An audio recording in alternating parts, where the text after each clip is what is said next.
Muy buenas noches, queridos amigos, bienvenidos una vez más a la emisión de Sentís Cofrade y en este caso correspondiente a este 29 de noviembre del 2011.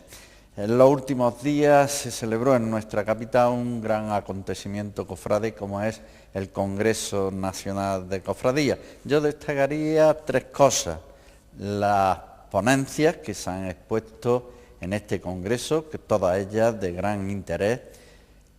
El detalle del señor obispo de presentarse en el Congreso con la cruz pectoral que le regaló en su día la Hermandad de la Estrella, y también en el aspecto un poquito menos positivo, la falta de presencia de hermandades cordobesas.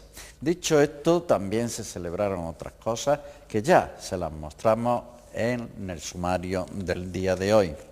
Sentís Cofrade visitó el taller del imaginero cordobés Francisco Romero Zafra.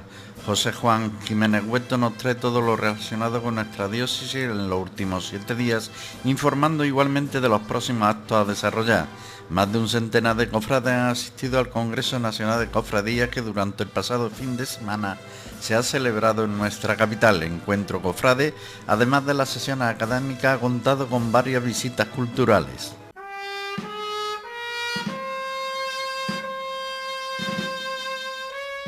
Nuestras cámaras quisieron ir a visitar el taller del imaginero cordobés Francisco Romero Zafra, así que acompáñennos porque es un reportaje muy interesante.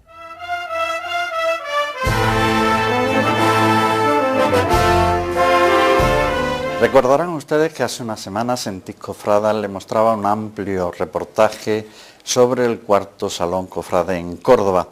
El impacto que causó este salón fue ni más ni menos el crucificado que estaba a la entrada del recinto, concretamente el Santísimo Cristo de la Expiración de la localidad cordobesa de La Victoria, obra del imaginero cordobés Francisco Romero Zafra. Sentís Cofrade ha querido visitar este imaginero cordobés para charlar un rato con él. Paco, buenas noches y bienvenido. Muy buenas noches, bienvenidos vosotros. Causó impacto el Santísimo Cristo de la Expiración en esa exposición, su cuarta edición. ¿Qué destacarías tú de esa obra tuya? ¿Qué destacaría? Yo creo que en sí el movimiento, la expresión, ¿no? la expresividad del último momento. El paño de pureza no es lo clásico, no es lo ordinario, se sale un poco fuera, ¿no? El tema de las gotas de sangre, yo resumiría en su expresividad. Un hombre nacido en el pasado siglo, concretamente en el año 1956, si quiero recordar, sí, en el mes de marzo, pero ¿cómo se inicia Francisco Romero Zafra en esta bellísima profesión de imaginería? Bueno, yo creo que ya casi todo el mundo lo sabe porque lo hemos contado muchísimas veces, pero bueno, yo creo que he empezado de una forma atípica. ¿Por qué? Porque no he hecho Bellas Artes, no he tenido la posibilidad de hacer Bellas Artes, no he estado con ningún maestro, es decir, no me he formado como tradicionalmente se formaban la gente, los profesionales. Y empecé con una edad de 35 años. ¿Y qué es decir, madurito. Madurito. Sí. ¿Qué es lo que te empujó a ti a decir, voy a intentar a ver si yo sirvo para esto?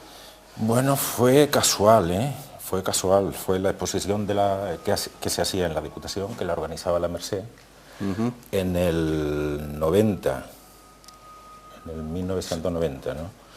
Y casualmente, y además aconsejado por Antonio Bernal, que después hemos estado 10 años juntos, aconsejado también por amigos comunes, que podía modelar, hacer algo para presentarlo en esa exposición.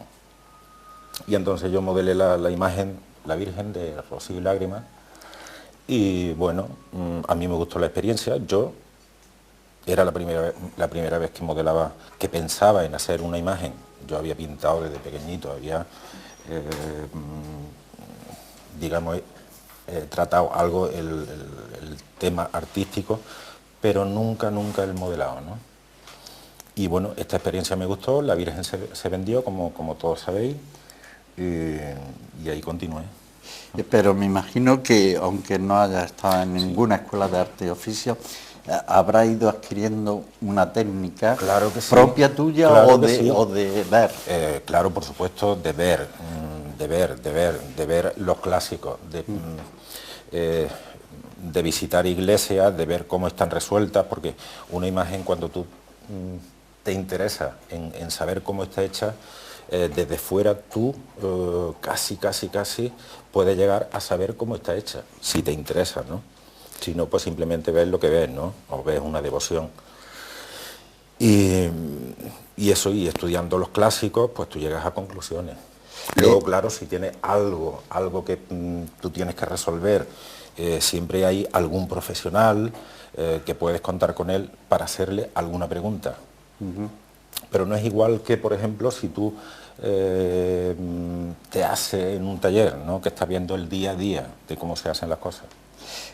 Decides ya que vas a intentar esta profesión, ha transcurrido los años, echa una mirada atrás.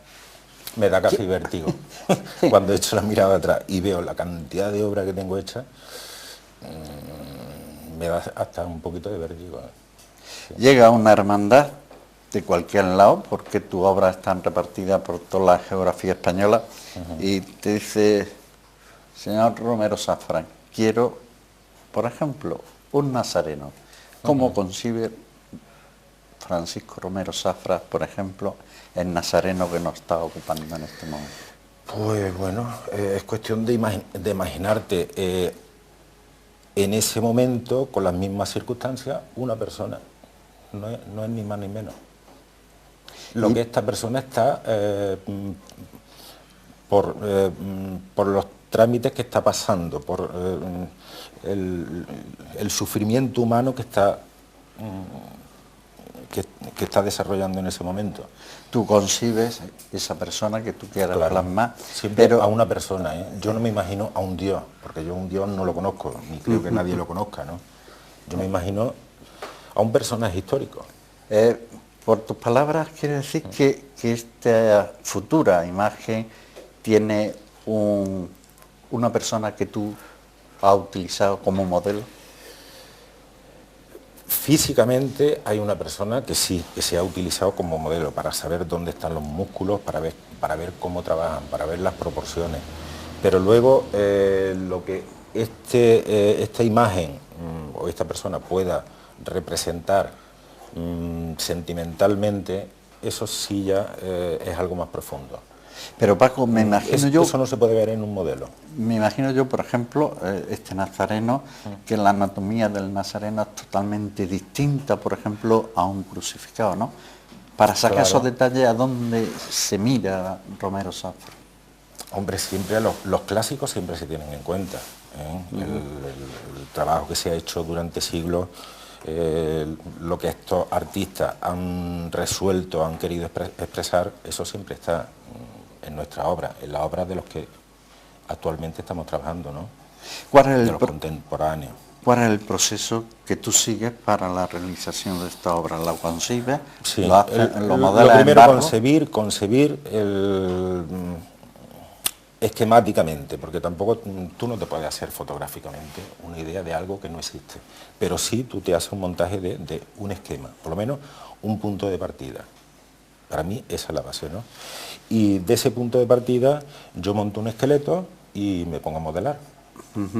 Bueno, vemos que el modelado está a trozos, porque claro, esto lleva un proceso de sacado de puntos y demás, pero este es el modelado que yo he realizado para sacar esta imagen. Entonces siempre modelo a la mitad de tamaño, para luego en el sacado de puntos ampliarlo al doble. Al doble. Sí. Al doble de lo que tú modelas. Exactamente, al doble de lo que yo modelo.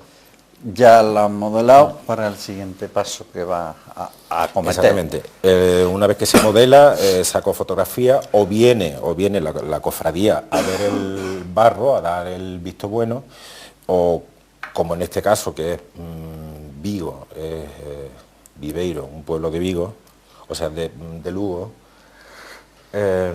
Por la distancia no han venido aún, es decir, lo han visto en fotografía, han dado el visto bueno por fotografía. Y luego, aparte del visto bueno de la fotografía, es la confianza que ponen en que ellos piensan que lo que les voy a hacer va a estar bien hecho. Y eso también juega a mi favor, ¿no? Y te suelen dar muchas, no sé, muchos detalles para que tú los concibas y los plasmes, o te dejan libertad. Me dan libertad. Te dan libertad, sí, ¿no? Me dan libertad y yo lo exijo que me la den. Como me coarten mucho la libertad, no trabajo ni trabajo a gusto o no cojo el trabajo. Ha dado el visto bueno a la cofradía, el siguiente paso. Pues el siguiente paso, el ahuecao, porque claro, un barro una vez que lo modelas, hay que ahuecarlo. ¿Qué es ahuecar? Ahuecar es, antes de secar, quitar la parte de dentro, dejar 1,5 centímetros, por ejemplo, cada pared de la imagen. O sea, más o menos, dejarla hueca, exactamente. Una vez está seca se cuecen en un horno y después del proceso de cocción, pues ya se lleva al sacado de puntos. ¿Qué es eso del el sacado de puntos? Es una máquina, es la tecnología que está a nuestro servicio. Siempre ha habido sacado de puntos. Lo que pasa es que antiguamente el sacado de puntos era manual. Era un compás que el artista o la persona que lo estaba realizando marcaba puntos en el modelo, una serie de puntos, y esos puntos con el compás los llevaba a la madera. Y claro, siempre era manual, por supuesto, pero tenían el apoyo del compás de puntos. Ahora la tecnología pues es una máquina que te pone, yo siempre la comparación que pongo para que todo el mundo lo entienda, es como una máquina de copiar llaves. Exactamente igual, pero en grande. En grande. Hacemos lo de los puntos. El sacado de puntos. Una vez que viene del sacado de puntos, mira, por ejemplo, para que veas, esta textura es la que viene en el sacado de puntos. Esta. Claro, exactamente. Esta textura es un desbastado, simplemente. Ahora con una serie de herramientas, de gubia, hay que retallar y sacar pues los volúmenes que tú quieres realmente, ¿no? Porque te viene una cosa muy Me imagino, ¿no? Que todas estas herramientas que tienes, cada una cumple con una misión, ¿no? Todas sirven, sí. ¿Cuál es la última que utilizas tú cuando tú crees que ya has terminado? No hay última, no hay última. Bueno, herramientas últimas, después de la talla, porque se ve la faceta, sí. ¿Tú lo ves? ¿Ves? Por ejemplo, ahí se ve la faceta del corte. Pues vienen las escofinas, que la escofina lo que hace es borrar esa faceta, esa textura, y dejar una textura un poquito más suave, ¿no? Es quizás más fina. Como una lima. Después de esto es una lima, sí. Lo que pasa es que se le llama escofina, pero es una lima. Es una lima, ¿no? En distintos tamaños, distintas formas. Y luego después de la escofina vienen los distintos tipos de lijas, ¿no? Primero una lija basta, luego una lija más fina, para conseguir pues una textura lo más fina posible, ¿no? Ajá. Y lo más cerca a lo que tú quieres conseguir. Terminamos el limar. Exactamente, pues entonces vienen las colas, el proceso de cola. Eso, cola el proceso de conejo. Cola de conejo. Es una cola natural, de piel de conejo, que se sigue utilizando desde de siempre, ¿no? ¿Y cuál es la misión de esa cola de conejo? Compactar la madera, apretarla, porque la madera tiene mucho poro. Y entonces la cola lo que hace es que se mete en el poro. En el poro. Y además prepara la madera para las posteriores adherencias queden bien adheridas. Me imagino que habrá varios tipos de madera. Para un imaginero, ¿cuál es la más...? Para mí el cedro. El cedro. El cedro. Es la mejor. La que mejor se trabaja, sí. Económicamente... es un poco más cara que otras maderas, pero no merece la pena, ¿sabes? El valor de una imagen es las manos. Pues ya hemos hecho ese proceso, el siguiente paso. Como veis, se ven una serie de juntas, de líneas, que son pegas de una madera con otra. Sí. Porque la mayoría de la gente piensa que un bloque entero de donde se saca una imagen, y no. Es Son por tablas, tablas, ¿no? son tablas pegadas unas a otras hasta que consigues. Este encolado lo hace el sacador de puntos. Antes lo hacía yo, por supuesto, porque partía de cero. O sea, cuando no sacas de puntos tú tienes que pegar la madera, por supuesto. Pero desde que se saca de puntos, él es el que las pega, ¿no? Otro punto más. Un encintado. En cada pega hay que poner una cinta. Una cinta Para evitar una cinta de tela. de tela. Para evitar que con el tiempo no se abra el estuco. Ajá. ¿Y influye la temperatura, Paco, en las imágenes al igual que en los muebles o algo? Claro que sí. La madera, todo el mundo sabe que es una materia viva. Está viva siempre. Por muy seca que esté, está siempre viva. Está siempre viva. Tiene sus movimientos, lógicamente. Debe de tener, el ambiente donde esté, debe de tener un grado de humedad ni demasiado húmedo ni demasiado seco. Una temperatura, pero mayormente la subida y la bajada rápida de temperatura son lo más peligroso para una imagen. Sí. El siguiente paso, Paco. El siguiente paso vienen los yesos. Los yesos. El estuco. El estuco. Vulgarmente se llama por estuco. Que el estuco se sigue haciendo con cola de conejo y yeso mate. O sulfato de cal. Es lo mismo. Entonces se le da una serie de veladuras de mano para tapar el poro de la madera. Una vez que el poro de la madera, que tú puedes conseguir a base de lija una textura fina, pues con eso es más que suficiente. Y seguimos el proceso. Exactamente. Una vez que el estuco está realizado, vienen ya las policromías. Ajá. Y en todo ese largo proceso, ¿cuánto se tarda más o menos en realizar una obra de estas características? Es complicado porque nunca te pones desde que empiezas con una imagen hasta que la terminas. Como ves, llevamos entre medias se han metido los niños del Carmen, pero a grosso modo yo diría que entre 4 meses se puede llevar 4 una meses. imagen. Del precio no queremos hablar porque yo pienso que para Cada el uno tiene imaginero, su precio, el imaginero le pone precio porque se lo tiene que poner, pero Exactamente, sí. no porque se asiente al precio. ¿Cuántas horas utiliza Francisco Romero? Diariamente 8, 9, a veces 10. Y cuando Bueno, llega la normalmente cuaresma y 8. te pilla Bueno, el cuando toro, llega la como cuaresma, se dice. Mira, este año, desde que pasó Semana Santa, me he cogido un fin de semana en agosto, después de terminar el Cristo del seminario. Un fin de semana, es decir, ni vacaciones, ni fines de semana, siempre aquí metido. Pero claro, eso ha sido este año porque me he comprometido con más trabajo que yo debería de comprometerme, y me ha venido así. Bueno, yo soy el responsable y yo Tú tendrás me tengo que aguantar. aguantar. Pero que normalmente 8 horas. Numerosas obras han salido de tus manos. ¿De cuál de ellas, Francisco Romero Zafra? Y sé que me va a decir, Eso de es todas complicado. ellas es complicado. Hombre, pero hay habrá hay alguna una que tú está has... más, por supuesto, el crucificado de mi pueblo. Este es el barro, este es el boceto que yo hice en aquel momento. Ese crucificado. Sí, de aquí se sacó de punto y salió el otro. Ajá. Otra imagen que me siento bastante por el momento que fue, que era también los principios, el resucitado de Pozo Blanco. Que es el que tiene en el Exactamente, cartel, ¿no? el que está en el cartel. Ese, por ejemplo, que fue los principios, fue todo pegando madera y devastando. O sea, en ese sí te puedo decir que tardé 6 meses en hacerlo.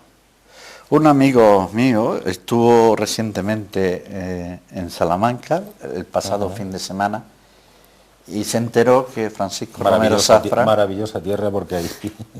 que precisamente, si te parece, nos Sí, venimos a sí. esta imagen. Sí. Esta imagen es la que va para allá, para Salamanca. Salamanca. Va a ser un despojado, un Cristo despojado. Como referente, lógicamente, tienen el despojado de Cádiz. Esa es su referencia. Y, lógicamente, como es el segundo despojado, pues similitud con el de Cádiz, lógicamente hay mucha. Hablábamos de distintas piezas, nazarenos, crucificados. ¿Cuál es el más difícil para el imaginero? El más difícil, difíciles son todos. Difíciles son todos. Pero yo creo que el más difícil es el que más se haya hecho durante la historia. Y lo que más se ha hecho son crucificados, ¿eh?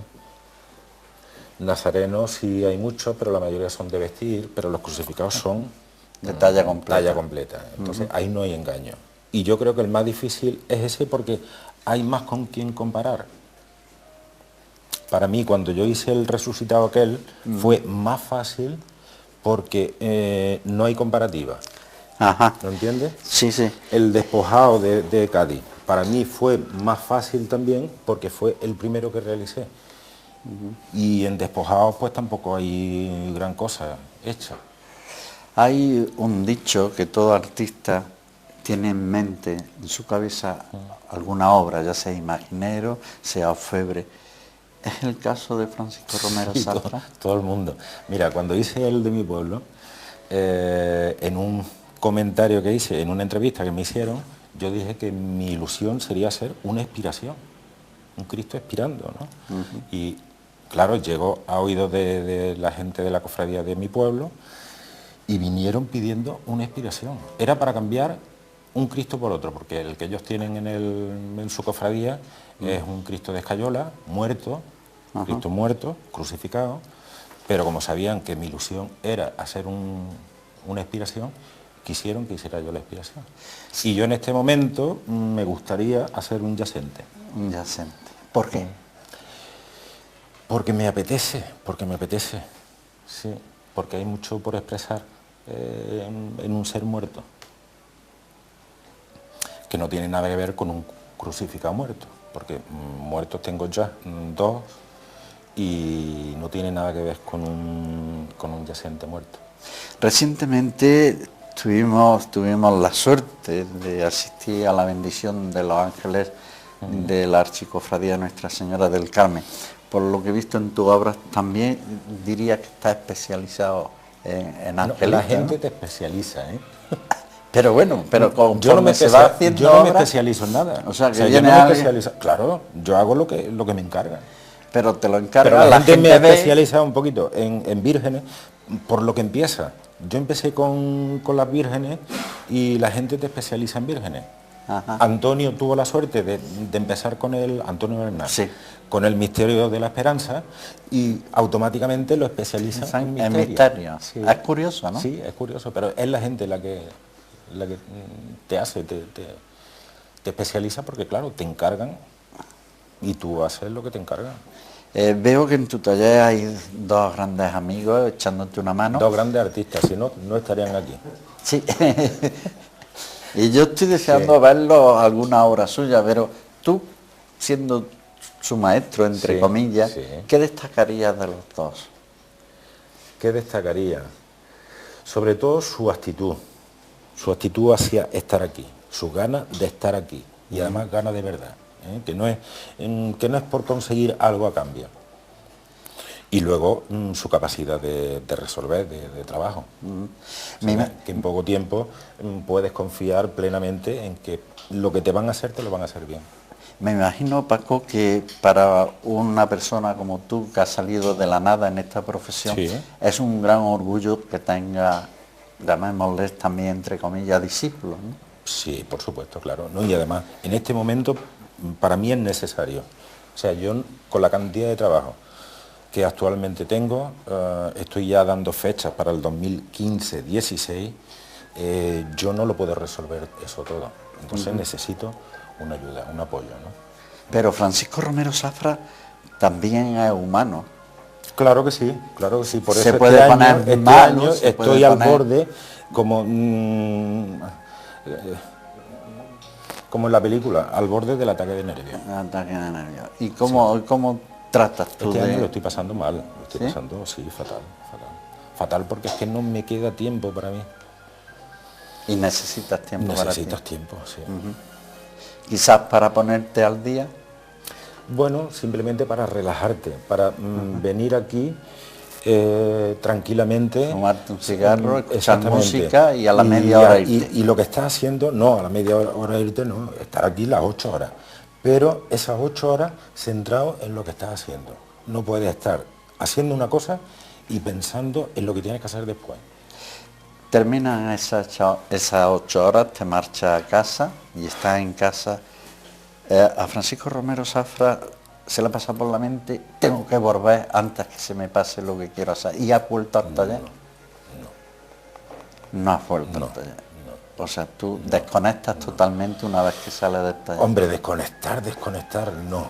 Pero lo que eso a lo que tú te refieres de ese momento, mañana se puede llevar a cabo. Y él estás trabajando y ves que no te sale lo que tú quieras y soltar la herramienta e irte. Bueno, sí. El otro día, por ejemplo, lo hicimos. Hacía un día maravilloso de sol y a las 2 de la mañana nos fuimos al campo. Sí, pero eso son contadas ocasiones, ¿no? Yo me gustaría hacerlo más a menudo. Sí, También, porque la verdad es un trabajo tan bonito, que claro, lógico, eso lo he descubierto yo con el tiempo. Porque cuando yo empecé yo no pensaba ni en que me iba a dedicar a esto, ni que esto podía ser tan bonito, ¿no? ¿te arrepientes? No, nunca. También hemos visto que hace unos días se bendecía en el obispado una obra tuya. ¿Quién te encargó esa obra? ¿Fue Monseñor Asenjo? Lo digo porque él fue el que bendijo. Él es el encargador, es decir, él le encarga a don Juan Moreno,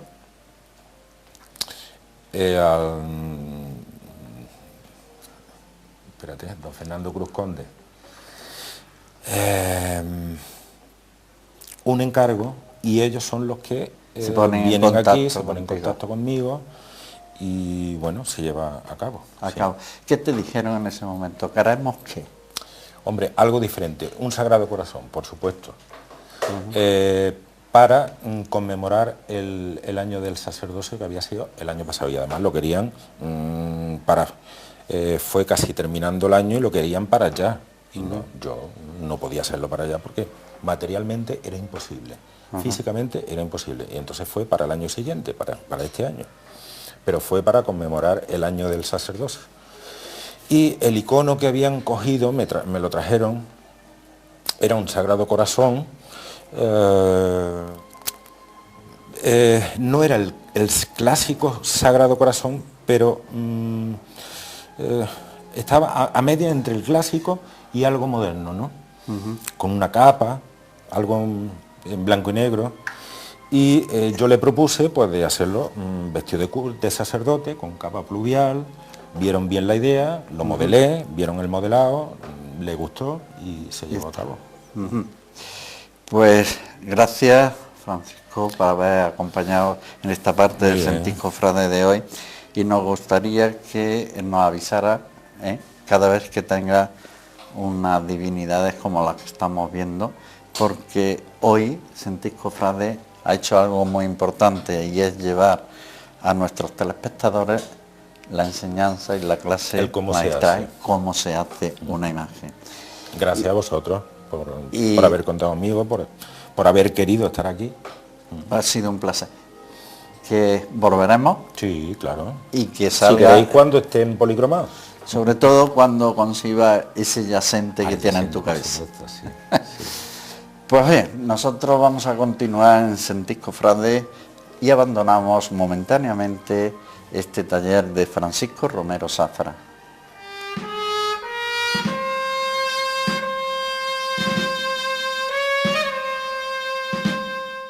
No podía faltar en nuestro Sentís Cofrade la sesión de la diócesis cordobesa, que como siempre corre a cargo del canónigo José Juan Jiménez Güeto. Tú has venido a la orilla.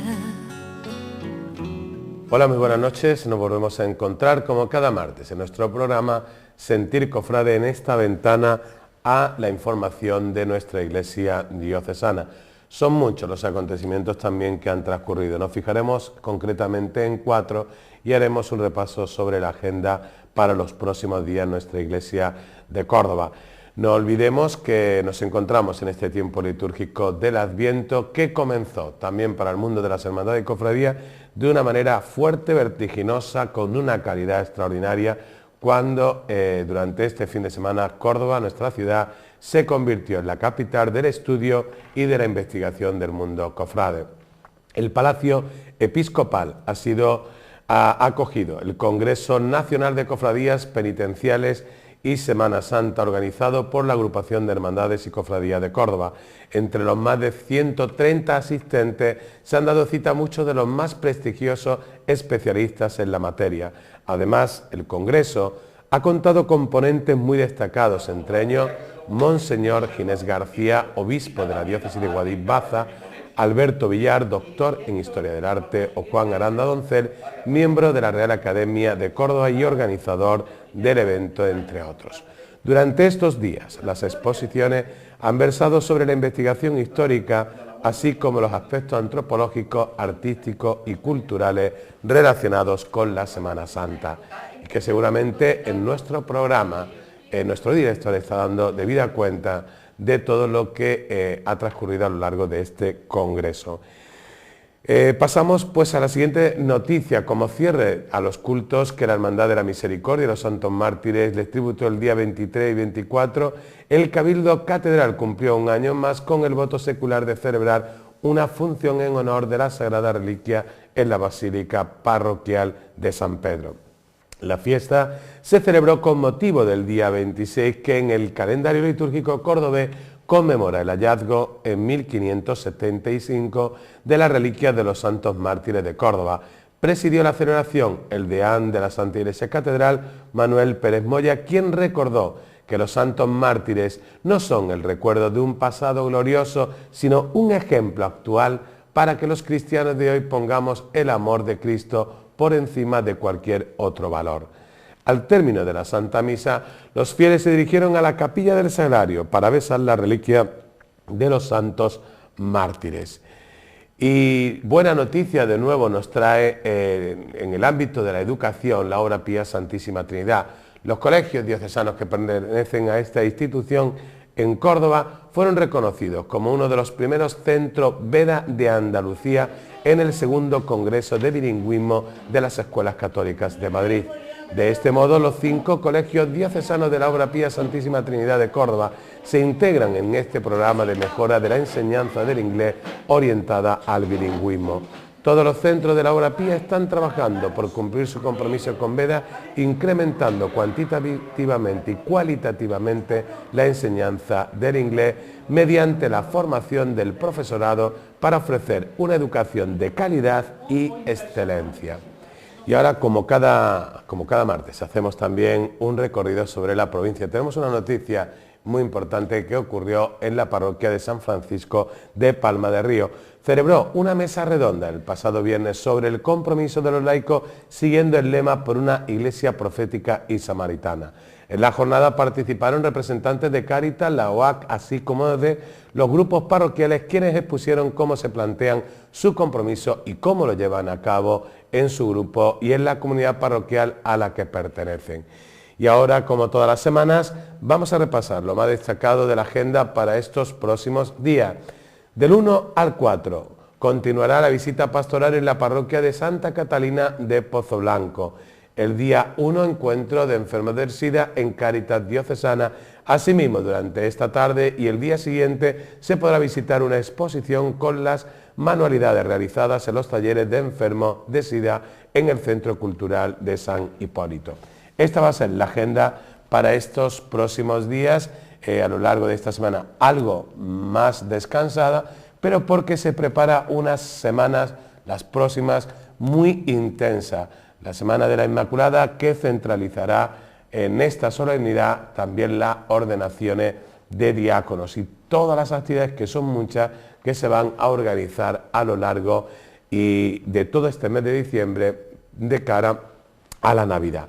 Pero no olviden, no nos perdamos en el tema, ya que estemos pensando que con la música y las lucecitas ya estamos en la Navidad. Estamos ahora en el tiempo de Adviento, tiempo de espera, tiempo para fortalecer la esperanza, tiempo para vigilar, tiempo para mirar en nuestro interior, tiempo para la humildad, tiempo para disponerse y para disponer el corazón para acoger al que viene, a nuestro Señor. De ahí que no perdamos esta oportunidad, no perdamos este tiempo tan maravilloso que tenemos para acercarnos más al Señor y crecer en santidad. Nos volvemos a encontrar, si Dios quiere, el próximo martes en Sentir Cofrade. Tú has venido a la orilla. Llegó el momento de ofrecerles un amplio reportaje de lo que dio de sí ese gran acontecimiento como es el Congreso Nacional de Cofradías. Así pues, que disfruten con este reportaje de lo que se dio y se ofreció en este Congreso Nacional de Hermandades de Semana Santa. Nuestra provincia lo tiene todo. Recursos naturales, productos de calidad, patrimonio histórico. Pero sin duda, nuestra mayor riqueza es nuestra gente. Su capacidad para soñar y hacer realidad los sueños. Sus ganas de emprender y de crear. Por eso, apostando por la provincia, también apuestas por ti. Diputación de Córdoba.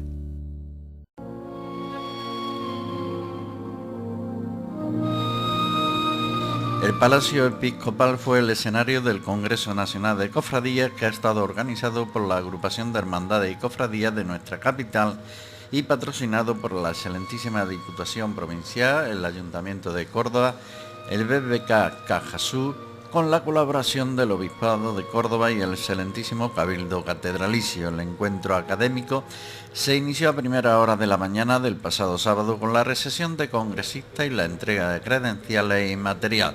Acto seguido se desarrolló el acto de inauguración presidido por el presidente de la agrupación de cofradías, Juan Bautista Villalba Cabello, que estuvo acompañado por Juan Aranda Donser, coordinador del Congreso, Ángel Cañadilla, director de la Fundación Cajasur, Juan Antonio Caballero, vicerrector de la Universidad de Córdoba, Antonio Pineda, delegado de Cultura de la Diputación, Rafael Jaén Toscano, concejal del Ayuntamiento de Córdoba, y en representación del obispo de la diócesis, el delegado diocesano de Hermandad y Cofradía, Pedro Soldado Barrio.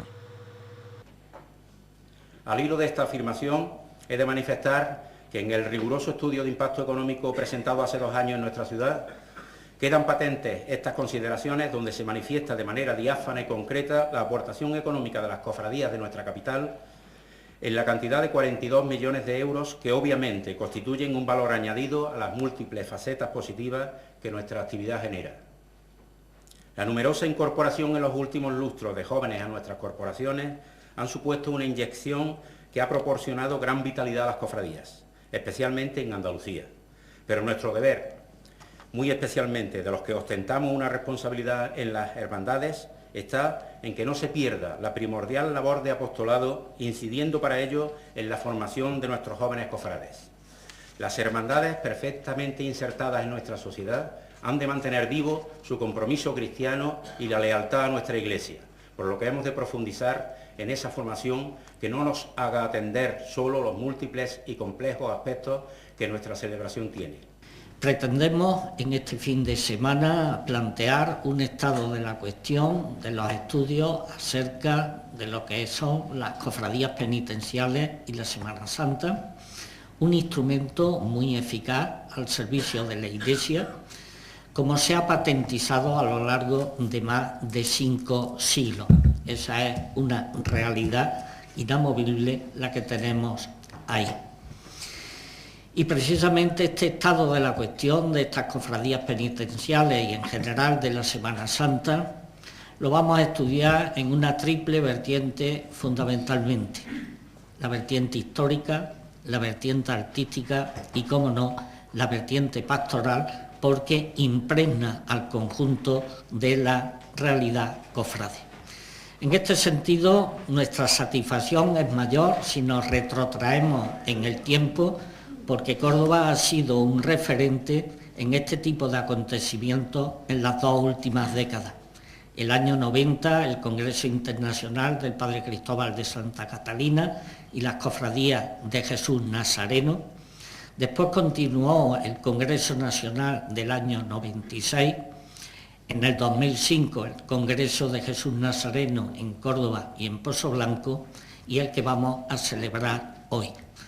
Pero todos somos conscientes de que las hermandades y cofradías configuran otra serie de dimensiones a las que ya se han hecho alusión en esta mesa. Esas dimensiones son las que van a ser posiblemente objeto de estudio y de aportación de nuevos proyectos, de nuevos datos, de nuevas perspectivas en este Congreso. Que todo sea para bien de nuestras hermandades, para bien de la Iglesia, para mayor gloria de Dios y también para ayudar a nuestras hermandades y cofradías a ver la luz, a despejar el camino para su puesta en práctica, en marcha, desde esa fe fuerte en sus titulares, en esta sociedad en la que nos ha tocado vivir. Que sean 2 jornadas de provecho para todos y de que de ellas, de alguna forma, aportemos luz a nuestras hermandades para salir fortalecidas en este caminar por la vida, en cumplimiento de ese proyecto de Dios, hecho realidad también en cada grupo de cristianos laicos asociados en el seno de nuestras hermandades. Actos seguidos dieron comienzo a las sesiones académicas con la intervención del obispo de la diócesis de Guadix-Baza, Monseñor Ginés García Beltrán, con la ponencia titulada Presente de la Hermandad y Cofradía en el seno de la Iglesia, que pide la Iglesia a las cofradías en el momento actual. Acaba de finalizar la ponencia presentada por el obispo de Guadix-Baza, Monseñor Ginés García Beltrán. Monseñor, ¿qué ha querido comunicar con su ponencia a los cofrades? En primer lugar, he querido comunicar ilusión, pero como decía el título de la ponencia, he querido recordarles lo que la Iglesia le pide hoy a las hermandades y cofradías. Y para eso he empezado recordando lo que puede parecer evidente, pero que siempre tenemos que recordarnos es qué es una hermandad y cofradía. Y a la luz de qué es una hermandad y cofradía, qué es lo que la Iglesia le pide. Y podría resumir que la Iglesia le pide que se incorporen a esta gran empresa que es la nueva evangelización. Es decir, volver a traer a Dios a nuestra sociedad, volver a traer a Dios a la calle, al tejido social, en este mundo donde Dios ha desaparecido porque lo hemos hecho desaparecer.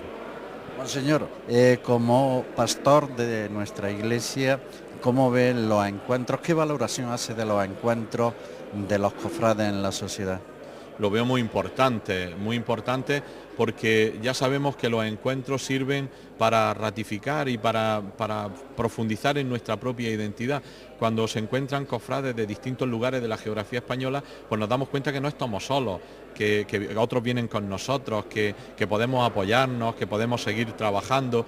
Y después también porque es una llamada al mundo, ¿no? Es una llamada a lo que nos rodea, que la sociedad sepa que estamos ahí, ¿no? Una actualidad de que estamos, pero ¿y el futuro, Monseñor?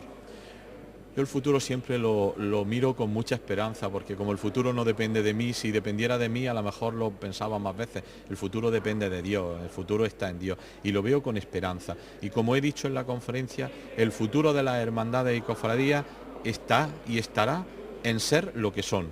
Cuando muchas veces empezamos a despistarnos y a pensar, por ejemplo, no, es que esto es una cuestión cultural, ciertamente lo es, pero primeramente es una experiencia religiosa, es una cuestión religiosa. Por eso la pertenencia a la Iglesia, la comunión con la Iglesia, la profesión de la fe de la que hablaba, creo que es el futuro fuerte de una hermandad.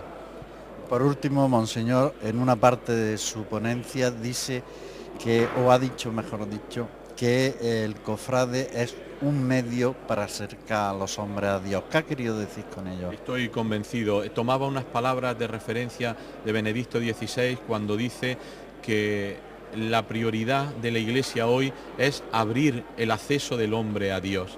Dios siempre se comunica con el hombre, pero el hombre hoy se siente perdido, no sabe cómo llegar a Dios.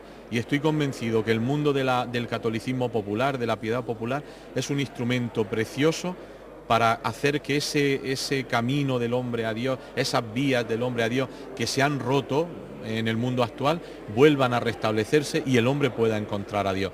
Y ya lo decía también, que la expresividad de la cara de la Virgen o de un misterio de la vida del Señor, ¿no?, pues el hombre puede encontrar ese Dios que hay en él.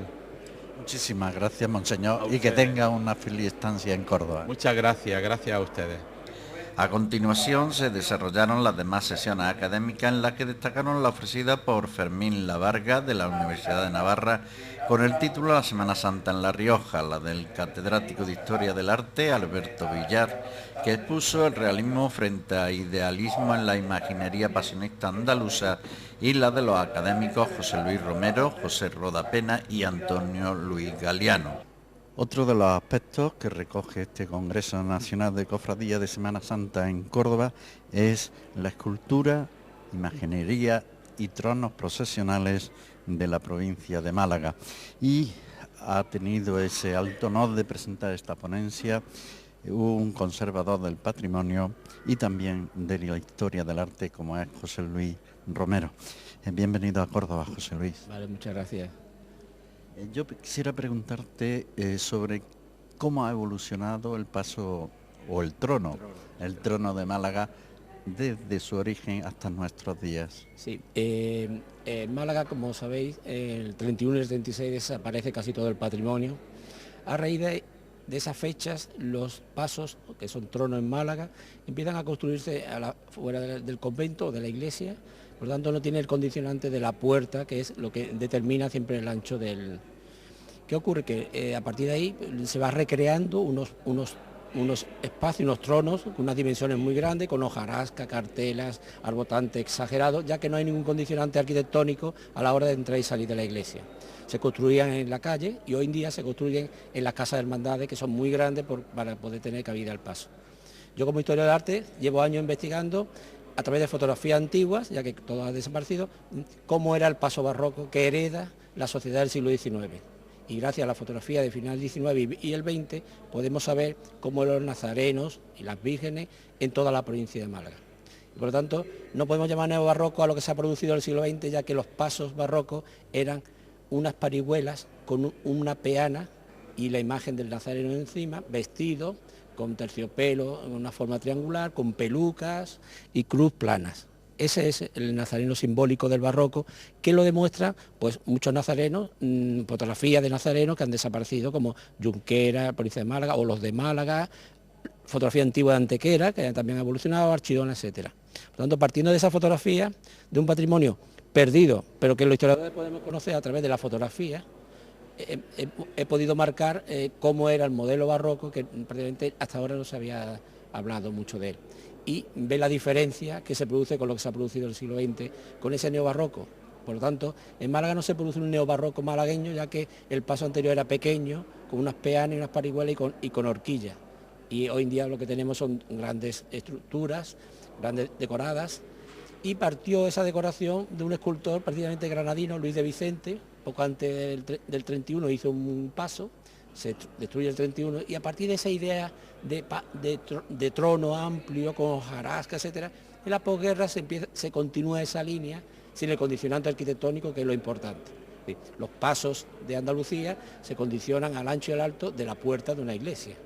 Y como en Málaga, repito, no se construían, pues ya se empieza a desarrollar la fantasía compositiva en esas estructuras y cada vez se van colocando más peanas y más estructura para que la figura del nazareno o la Virgen cada vez esté más alta, más entronizada, ya que lo que llamamos trono es unas peanas que se colocaban en el siglo XVIII en los camarines de las iglesias, para que la Virgen o el santo o el nazareno se viera desde el suelo de la iglesia. Entonces, esas peanas son las que generaron el trono malagueño. Una última cuestión, José Luis.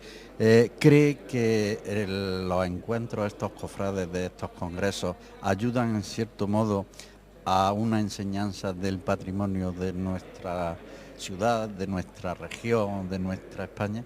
Yo he participado, yo no soy cofrade, pero soy historiador del arte y he participado en varios, fuera de la comunidad y aquí. Indiscutiblemente que sí. Sobre todo, tener la conciencia de que, como yo he dicho aquí, que el patrimonio lo heredamos y podemos o conservarlo o transformarlo. Y en esa capacidad es lo que los responsables tienen que tener en cuenta, de que cuando reciben un patrimonio de otra generación anterior, deberían de conservarlo para transmitirlo al siguiente. Y no digo que no se puedan tocar los tronos, los pasos, las imágenes, sino que hay que tocarlo con la suficiente prudencia para que la identidad local se mantenga. Hoy, he dicho ahí, el fenómeno de la provincia malagueña actual es obra local, obra sevillana, obra granadina y obra encargada de fuera. Es decir, ¿qué personalidad tiene la escultura? No existe. Es decir, es un patrimonio, digamos así, complejo, múltiple, pero no unitario. Pero el trono en Málaga sí ha creado una identidad personal en toda la provincia, ¿no? Y por eso yo creo que esto es muy importante, porque aquí no solamente venimos historiadores, sino los cofrades, que son los responsables de las decisiones que toman a la hora de sustituir una cruz, por ejemplo. Y es algo que también he dicho aquí y en otras conferencias, que los nazarenos del siglo XX copian al Gran Poder. Y no tenemos que copiar al Gran Poder, tenemos que copiar nuestra propia identidad y no irnos a otra entidad que es muy respetable, pero se genera con una sociedad distinta a la que generó las nuestras, ¿no? Aunque hemos dicho la última cuestión, pero a la respuesta que nos acaba de dar y a su ponencia que hemos escuchado, esa transformación, esa copia, ¿no cree que reduce el patrimonio de la propia ciudad? Bueno, yo lo que he hablado de la copia es en la posguerra. Hay un fenómeno, es que las cofradías que han perdido sus imágenes titulares, pues toman la decisión de encargar una nueva o copiar la anterior. Indiscutiblemente, artísticamente esas obras son copias, no tiene valor artístico, pero es que el aspecto religioso no es el valor artístico. Aquí hay un componente devocional que es el que le da el concepto. Yo siempre digo que la escultura la hace el escultor y la imagen la hace la sociedad, porque la sociedad es la que la viste, cada generación la va vistiendo distinta, o aproximadamente. Lo que no podemos es romperlo completamente, es lo que yo me opongo, a que se tomen decisiones de cambio pues a la ligera, tomando modelos que no hace falta porque tenemos los nuestros de identidad, ¿no? Y a eso me refería a las copias en la posguerra. Lo que hay en la las últimas 2 décadas del siglo XX es que Sevilla tiene una escuela de escultores de muy buena calidad, Buiza, Ortega, etcétera, que a la hora de sustituir una imagen en una ciudad que en ese momento no hay gran escultor, es lógico que los responsables acudieran a Sevilla. Yo entiendo eso, ¿no? Pero eso ha producido que acudes a la platería, acudes al tallista, acudes al escultor, y ahora lo que tenemos en Málaga son pasos malagueños convertidos en tronos, ya que la altura del paso, como sabemos sevillano, es el respiradero que va debajo. Y aquí es que todo va sobre la mesa de altar, o sea que hemos cambiado la altura de lo que es la talla sevillana. Y entonces, pues hoy día en patrimonio muy heterogéneo, híbrido, ¿no? En la posguerra sí hubo una característica, aunque grande y monstruosa, en el aspecto en que hay gente que critica mucho esas construcciones amplias, pero entonces sí hubo una identidad. Hoy en día ya ha desaparecido esa identidad en Málaga, ¿no? Pues muchísimas gracias, José Luis, y que tenga una feliz estancia en nuestra capital. Nada, muchas gracias a vosotros, que me veis muy bien, y bueno, y que todo salga muy bien. Pues nosotros continuamos aquí en este Congreso Nacional para llevarle cualquier opinión de los propios ponentes, incluso de algunos congresistas. Concluida la sesión académica de la mañana, los congresistas visitaron la iglesia de San Pedro Alcántara, sede canónica de la Hermandad Universitaria. Una vez en su interior, el catedrático de Historia del Arte, Alberto Villamóvellán, se dirigió a los asistentes para explicar una breve síntesis de la imagen del Santo Cristo de la Universidad, obra del escultor Juan Manuel Miñarro López.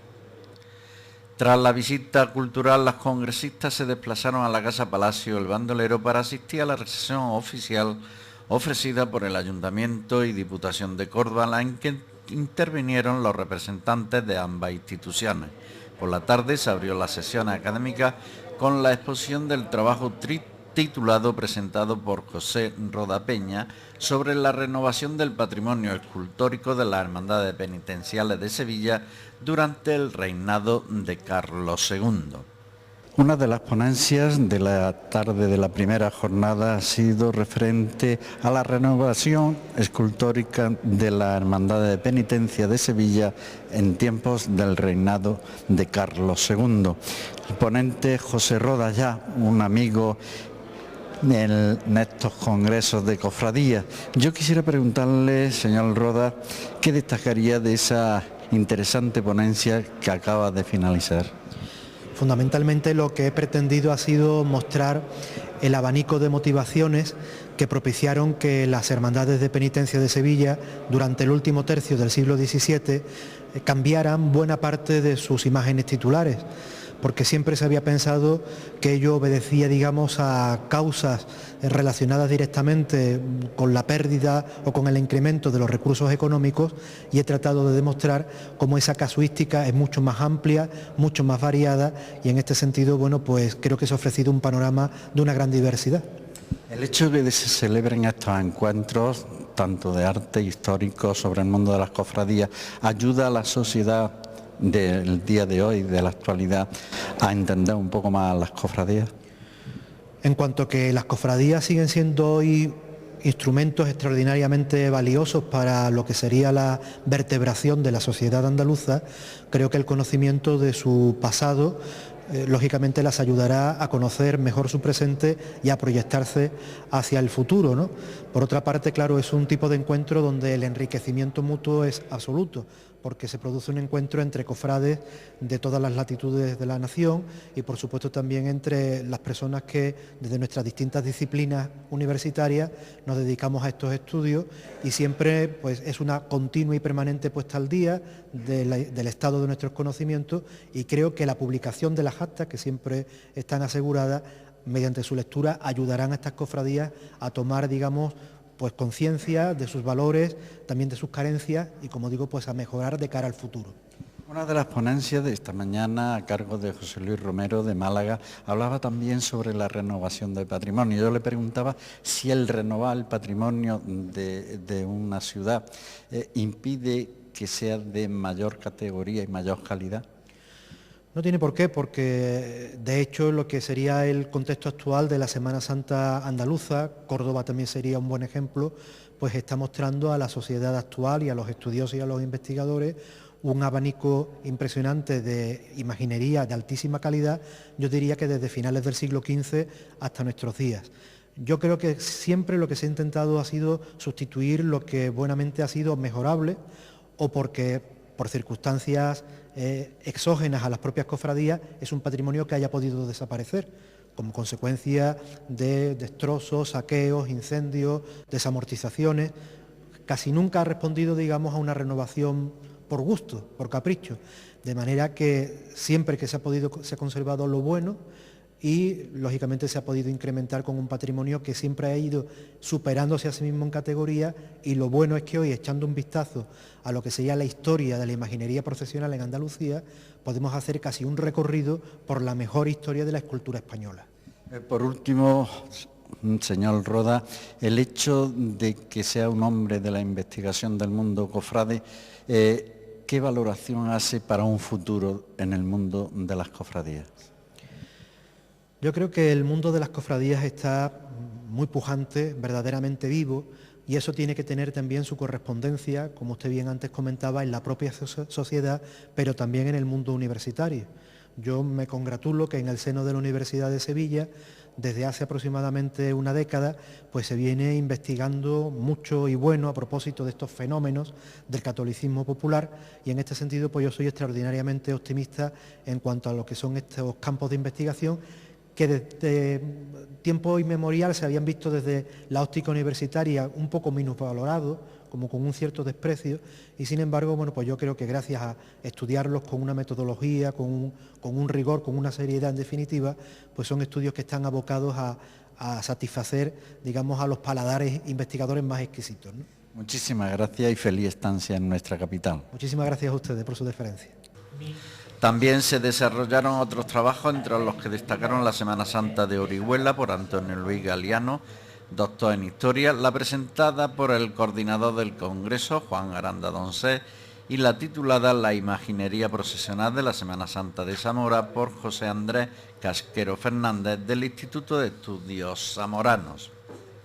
Y precisamente, que todos sabéis, como el rey prudente, la reliquia era una de sus debilidades precisamente, hasta el extremo que envía Ambrosio de Morales ese famoso viaje por Castilla, León, Asturias y demás, en la recogida y el inventariado, digamos, de esa reliquia. Y lógicamente en este contexto hay que situar pues el hallazgo de la reliquia de los santos mártires de la iglesia de San Pedro.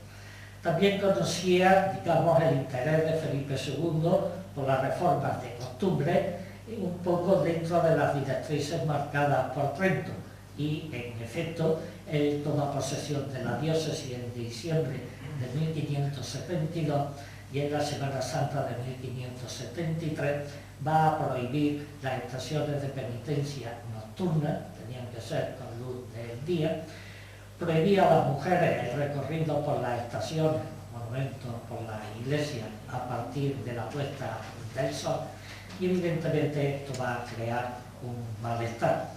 Terminadas las sesiones académicas de la primera jornada, la organización tenía previstas 2 visitas culturales. La primera a la parroquia del Salvador y Santo Domingo de Silos, en la que recibieron una breve exposición sobre el nuevo paso procesional del Santo Sepulcro, y la segunda celebrada en el mismo Palacio Episcopal, donde la arqueóloga y directora del yacimiento de Cercadilla, Camino Fuerte Santo, habló sobre el Palacio tardorromano de Cercadilla, ofreciendo todo tipo de detalles en una maqueta realizada por la Escuela Taller Fernando III el Santo. Están viendo las dimensiones que tiene, son 8 hectáreas, son 80.000 metros cuadrados, son 8 estadios de fútbol, ¿vale? Y tiene unas dimensiones más o menos de unos 400 metros de longitud por unos 200 metros de altura, más de 200 metros de altura. ¿Qué hay? Bueno, pues tenemos un edificio que está organizado en 2 partes muy bien diferenciadas, una primera parte y una segunda parte. Esta primera parte es una zona completamente militar. Y esta zona de aquí es una zona plenamente palácio. Asimismo, los congresistas, divididos en 2 turnos, realizaron una visita nocturna a la Santa Iglesia Catedral, donde pudieron admirar el bello espectáculo de luz y sonido El alma de Córdoba. Se cerró la primera jornada con la cena del Congreso en el Palacio Episcopal, servida por un restaurante de la ciudad.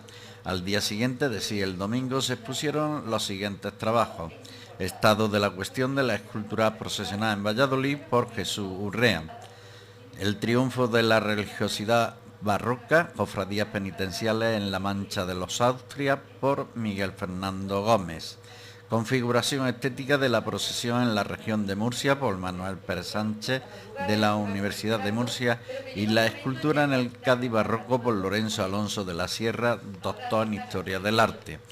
Tras un breve descanso, se abrió la segunda parte de las sesiones académicas con los títulos Los retablos de Jesús Nazareno en la diócesis de Córdoba por María Ángeles Raya Raya de la Universidad de Córdoba, y la titulada Cofradía de la Semana Santa de Sevilla hoy, Economía, Sociedad Política, Religión por José Sánchez Herrero de la Universidad de Sevilla. Una vez finalizadas las jornadas académicas, Sentís Cofrade quiso tener las valoraciones del presidente de la agrupación de Hermandad y Cofradía y del coordinador del Congreso, Juan Aranda Doncel.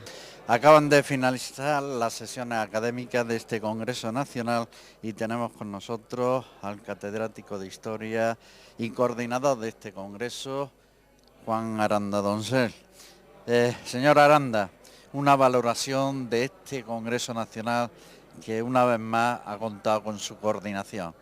Bueno, la valoración tiene que ser excepcionalmente positiva por el poder de convocatoria que ha tenido este Congreso, el respaldo que ha tenido por parte de la comunidad científica con esa presencia de cualificados ponentes y, como no, ese refrendo de numerosos cofrades procedentes de distintos puntos de la geografía española que se han dado cita en Córdoba durante este fin de semana para asistir y de alguna forma constatar la vitalidad de ese movimiento cofrade. Comentábamos en un momento que una gran conferencia sobre la imaginería de Cádiz, pero me gustaría que como coordinador de este congreso nos dijese qué ponencias le han llamado la atención. Por lo que se refiere a las ponencias relativas o que han tenido como núcleo temático el arte, pues podemos decir que la escultura procesional y otras artes suntuarias. Ha habido una ponencia sobre el bordado magnífica y de alguna forma podemos decir que han desfilado ahí la escultura castellana, la escultura andaluza, concretamente Sevilla, Cádiz y por supuesto también la zona de Murcia. Podemos decir que todos los puntos de España donde la Semana Santa juega un papel importante, de alguna forma hemos visto reflejada esta importancia a través de sus imágenes. Concretamente, otra de las ponencias ha tenido como eje central precisamente la figura de Salsillo, que lógicamente va íntimamente ligada a la ciudad de Murcia. Por último, Juan Aranda, nos gustaría que nos hablase un poco si estos encuentros cofrades sirven para la nueva evangelización. Evidentemente aquí no solamente son aspectos estrictamente culturales, porque lógicamente el movimiento cofrade está inmerso en una realidad eclesial, y en cuanto que está inmerso en una realidad eclesial, esta realidad eclesial impregna al conjunto del movimiento cofrade, y de ahí que la temática pastoral y que sirvió de apertura de conferencia inaugural de este congreso a cargo de don Ginés García Beltrán, obispo de la diócesis de Guadix-Baza, es un exponente bien significativo de la labor evangelizadora que llevan a cabo o que se puede llevar a través de estos encuentros de tipo cultural también en el campo evangélico. ¿Satisfecho en sí? Bien, en cuanto que comparto una satisfacción general del conjunto de los asistentes, el ver que la gente está disfrutando y que esas expectativas que han tenido se han visto totalmente colmadas, pues lógicamente en la realidad de esas 150 personas que aproximadamente nos hemos dado cita aquí en estas magníficas dependencias del Palacio Episcopal, pues lógicamente la satisfacción es total y absoluta. Pues muchísimas gracias y felicidades. Nada, pues encantado de departir este rato con todos ustedes.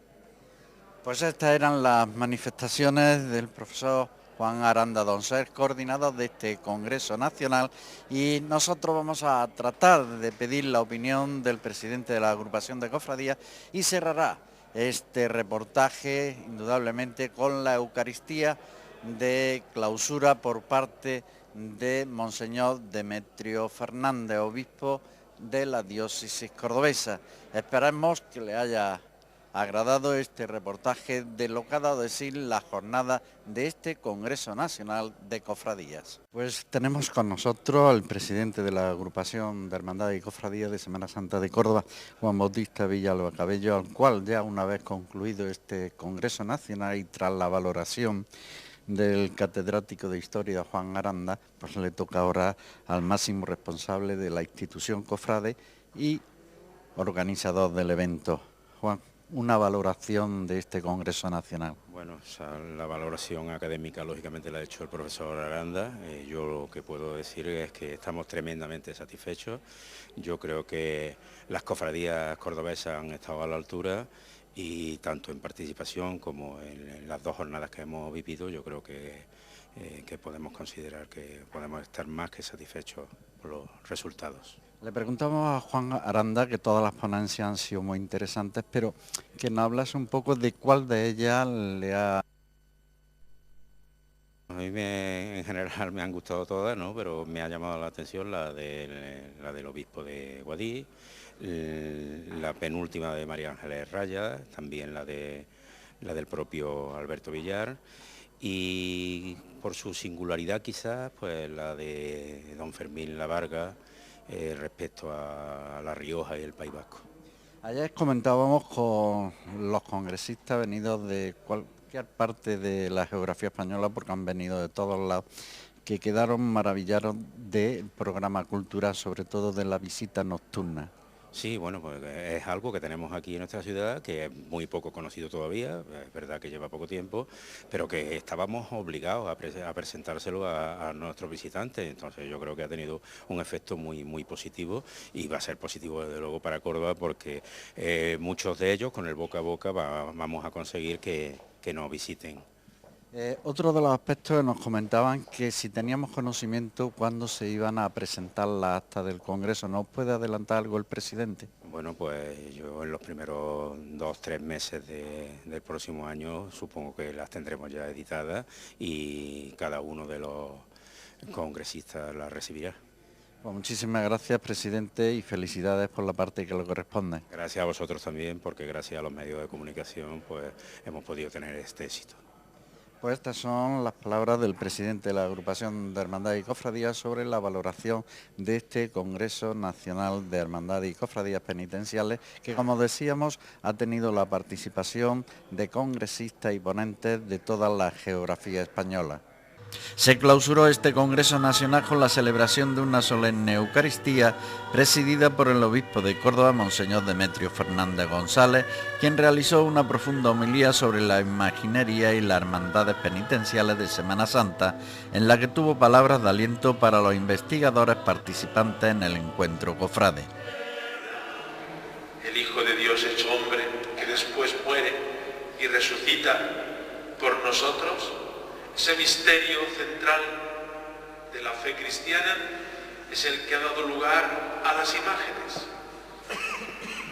Sí, Dios no lo podemos representar, no lo podemos pintar, no lo podemos definir. Dirán los antiguos, es aoristo, indefinido. Pero Dios ha mandado a su Hijo.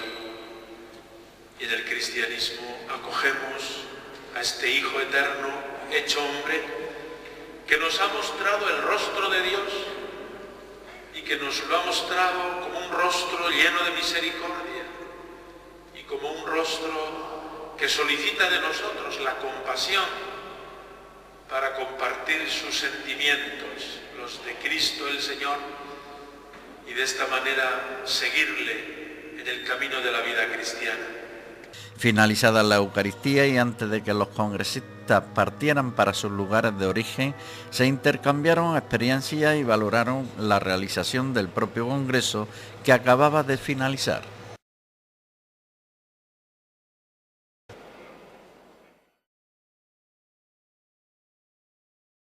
Nuestra provincia lo tiene todo. Recursos naturales, productos de calidad, patrimonio histórico. Pero sin duda, nuestra mayor riqueza es nuestra gente. Su capacidad para soñar y hacer realidad los sueños. Sus ganas de emprender y de crear. Por eso, apostando por la provincia, también apuestas por ti. Diputación de Córdoba.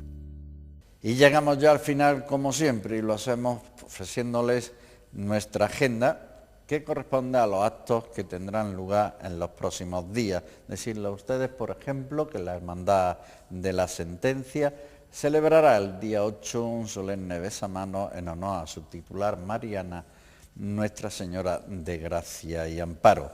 También la Hermandad de Jesús Caído celebrará durante los días 5, 6 y 7 en el convento de San Cayetano solemne triduo a Nuestra Señora del Mayor Dolor en su soledad, cerrando el día 8 con la fiesta principal y el besamano a la Sagrada Imagen. Igualmente, la Hermandad del Resucitado celebrará en esos mismos días, el 5 a las 8:30, 6 y 7 a las 7:30, en la parroquia de Santa Marina de Agua Santa, triduo a su titular, Nuestra Señora de la Alegría. Pero también habrá en lo largo y ancho de la geografía cordobesa estos otros actos.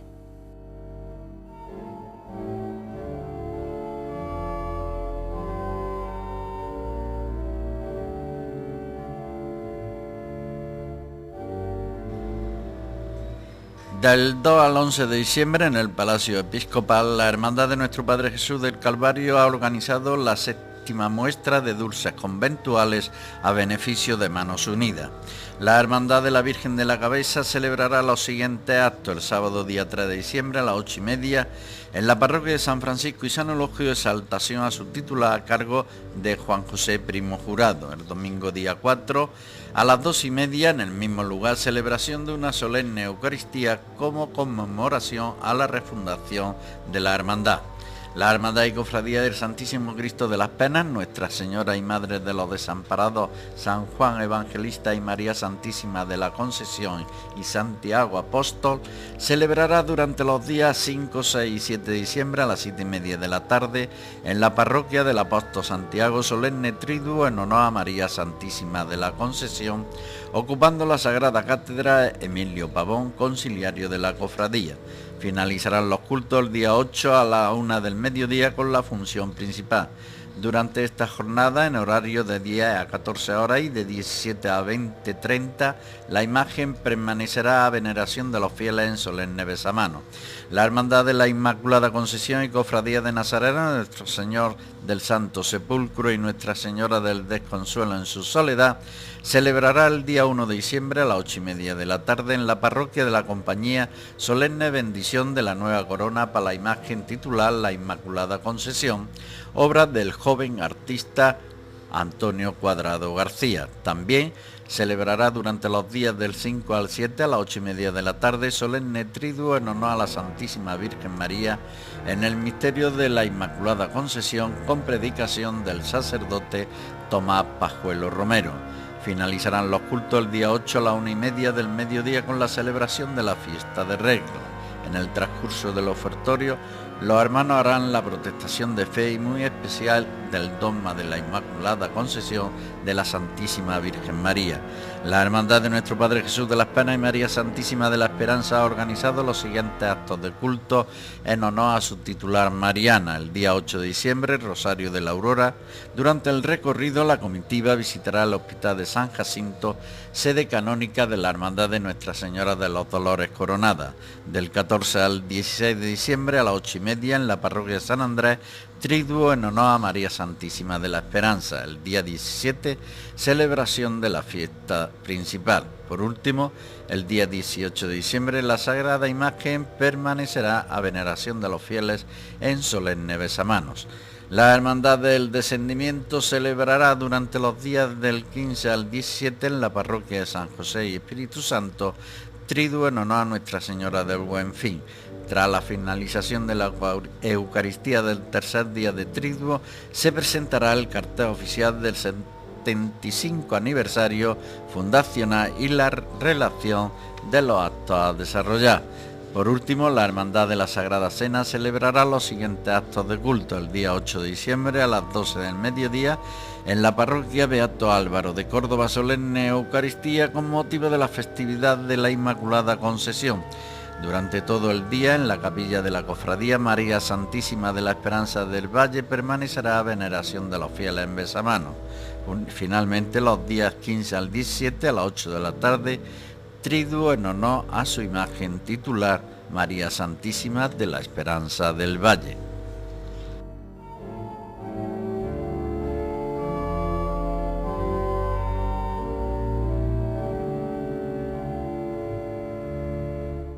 Hemos llegado ya al final y lo hacemos despidiéndonos y agradeciéndoles la atención prestada una vez más a este programa de Sentís Cofrade. No lo olviden, Sentís Cofrade volverá el próximo martes a la hora habitual de las 8:30 de la tarde. Que tengan una feliz semana.